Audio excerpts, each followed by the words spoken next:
Welcome to yet another exciting episode of Family Edition. I'm your host, Likuyani Eli. Allow me to welcome Coach Collins Bolo.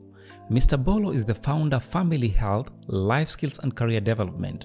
He is also an expert leadership and relationship coach, specialist in psychometric, professional speaker, clergyman, and certified grief and loss therapist. He is equally a mediator, MTI. Ladies and gentlemen, Coach Collins Bolo.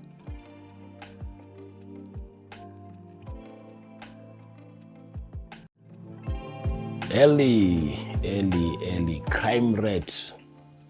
By the way, do we have any country with no prison? I think crime rate takes place everywhere. However, from the findings with a lot of psychologists, sociologists in our society, there's a lot of connection between crime rate and perpetrators from family systems. And the question we're asking ourselves is this: does marriage really matter as far as crime and domestic violence is concerned? Absolutely, marriage matters. Now, why is marriage matter in control of crime and domestic violence? Now, it has been found out that boys, I'm very specific, boys raised in single-parented families,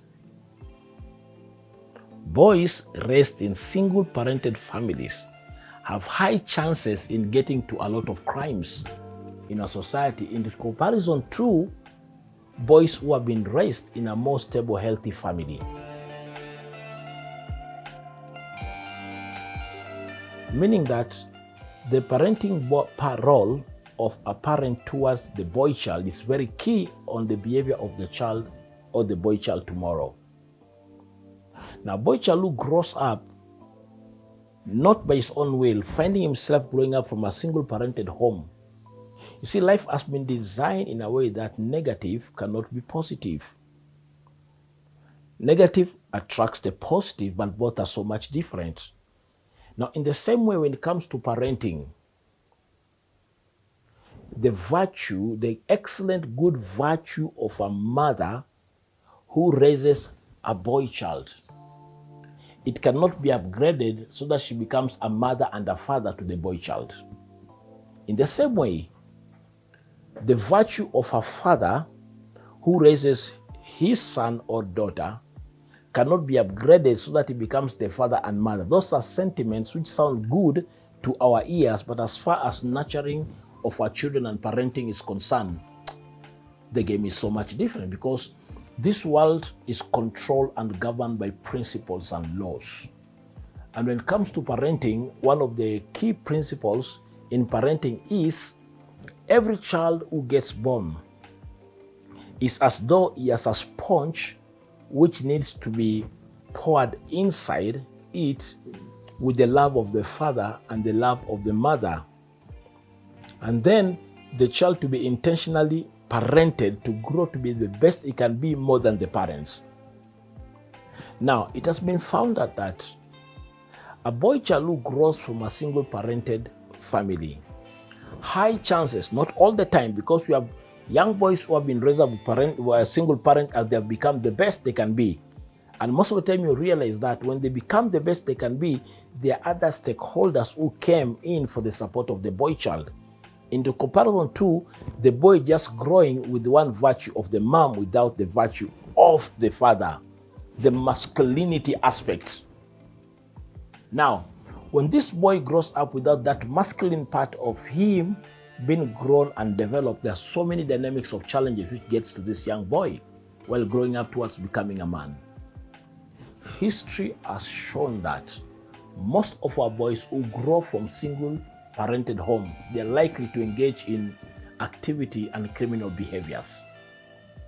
No wonder 80% of prisoners, male prisoners, they're coming from either dysfunctional homes or single parented homes.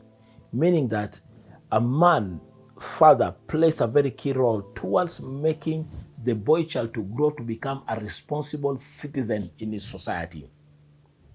But the moment it messes up, it becomes irresponsible. It cannot face life and confront life to succeed. Now, in that process, then it gets to developing attitudes whereby he wants things without fighting for it positively and working for it, leading to crime. If we want crime to stop in our society, every man must be responsible on his or her sexual activity, meaning that it becomes extremely unfair for men to deposit their sperms without regulating it, with the consequences which come with it. And our women need to understand, when the deal between you is the game, but not production, safeguard unnecessary production of children. They'll grow up to become criminals, because the moment the man will discover you are giving what he did not intend, he'll run away. Remember, as I told you, for men, love is commitment, it's not a feeling. And sex for men does not mean necessarily love. If I'm thirsty and I drink water, does it mean I love water? That's the mind of a man. But for women, sex is emotion. When she opens her leg to you, there must be an emotional connection, unless it is prostitution. Now, the challenge is, most of the time women tend to think like women, assuming men think in the same way. No wonder most of the time women rush to speak words like "I love you" very much faster than men who understand what love is, and it's all about commitment. Now, let us not increase the population unnecessarily, not knowing the kind of people you are going to produce by not giving parental love required. Crime rate will go down when men will take responsibility to keep their zips up, and women to tighten their feet. And we are going to have a better world for tomorrow.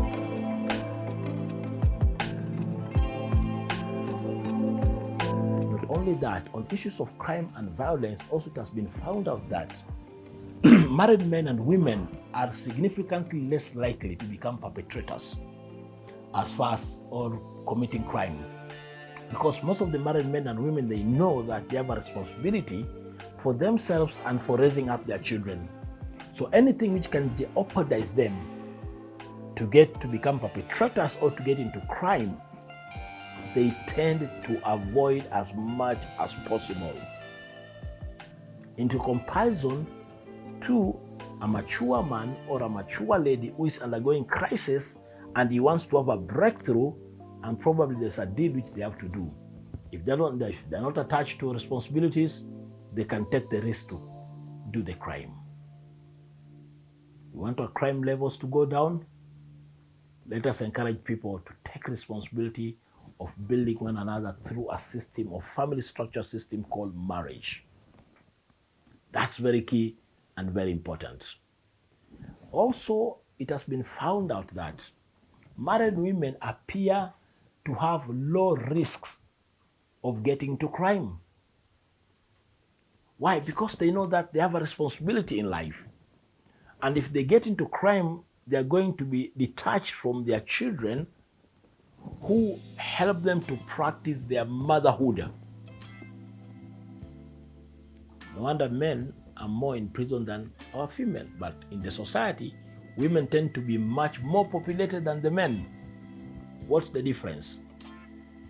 The instinct of the mother always makes her to play safe because of the responsibility she has. In comparison, for men by nature, our life is all about risk. And women need to understand, every time your man leaves your house, it's another day for taking another chance and a risk if you'll get something to bring back home. And in those risks, sometimes men go further to do crime and to do shady things to get money and to please their women. Now, smart and wise women know one thing. When this man gets back home, whether with clean money or dirty money, make him still to feel he's a king. When he's a rat at workplace and you make him a cockroach at home, you'll remain a wanderer in your house. crime rates can go down if men and women we take responsibility to control our day-to-day ventures, understanding the concepts which we need. So married women appear to have more lower risks. And again, not only lower risk in crime, even married women have lower risk of violence in comparison to cohabiting women and dating women. Now, cohabiting women are women who are behaving as though they are married, but they're not married. They know deep inside they're not married. This is just a guy who is helping to buffer the economical crisis in the city or in the village or in the college. In exchange of let me have hope, I'll give you children, then you can commit yourself. Not understanding men are not mothers so that they can feel for the children like they will feel as a mother. Now, most of the cohabiting mothers and dating mothers, unfortunately, it has been proven that they have more high risk of experiencing domestic violence. Why? If a man has not committed himself and was not committed from the beginning, and in his picture about future, he does not see you as the mother of his children, in case of crisis, slapping you is not a second thought. Most of domestic violence, if you go closer, it is either dating mothers or cohabiting mothers than married. And those who are married, when they see things are bad and they can get a way out to solve the problem, they can commit themselves. Why? Men's love is commitment by action. Women is emotional, then commitment by life. That's why women will leave all that they can to go for the man. But are all men committed? That's the biggest challenge you have today, because most of the men are men biologically, but emotionally and personality, they are still women. That's a discussion for another day in its own. And as I finish this episode, are you aware that a child who is not living with his or her own parent is at a more higher risk of being abused as a child? I've been having so many cases in my therapy room of clients coming to me, and when they give me their story about abuse, it was so much connected to them staying with a relative or a neighbor or a well-wisher than the safety they got when they stayed with their parents. And majority of cases like rape, they happen from people who are close to the victim of rape. Like at the case of this young girl who was being raised by the single mama. Then due to a lot of crises which were taking place, the mother decided to get somebody else as a husband, and they started cohabiting. So now we have the stepfather, in quotes, the mother and the stepchild. Then within the same vicinity, we had an uncle, the brother to the father. One day this girl was kicked out of school because she had not paid her school fee. It was during exam period. So when she was chased out of school, she went home and she was crying so much. Lo and behold, she meets with the uncle, but not real uncle because he's a brother to the stepfather. So in the process of trying to console her because of the situation she was in, the uncle rapes her.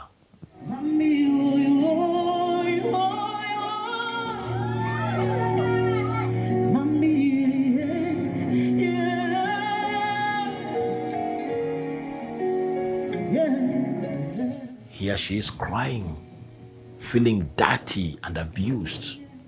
Then in the process, the stepfather comes in, finding this young lady crying, and she could not explain that she had just been raped by the brother to the stepfather.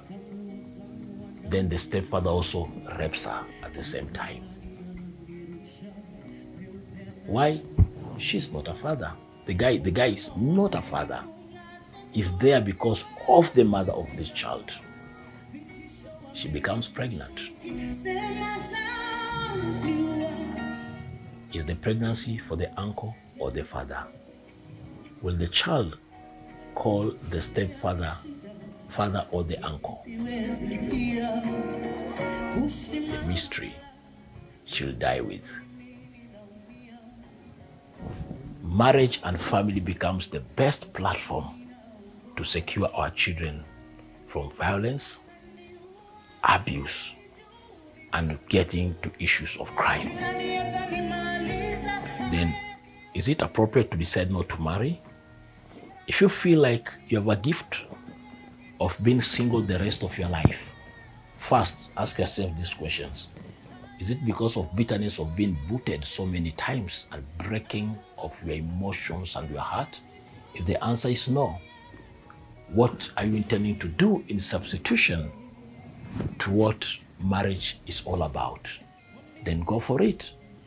The good book says to be single is better than to be married, because if you're single, your focus is to serve God alone. But if you're married, you have to give your loyalty to God and your spouse. There's nothing wrong to decide not to get married, but you have to make sure that your reason is nothing to do with the predicaments surrounding our world and within your world, but it has all to do with the service you want to commit yourself to. But if you are intending to get into marriage, I'll finish by saying this. Remember, marriage is a deliberate step to take a risk to live with a stranger with hope of a good future. Thank you very much. Let's connect next time and learn from one another. God bless you. Thank you, Ellie, as we meet in our next family edition.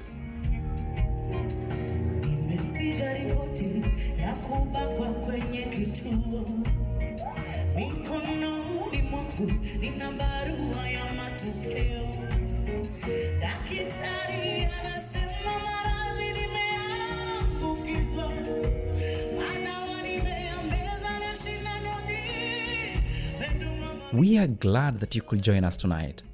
Join us next week as we bring you yet another exciting episode of Family Edition. Till next time, my name is Likuyani Eli.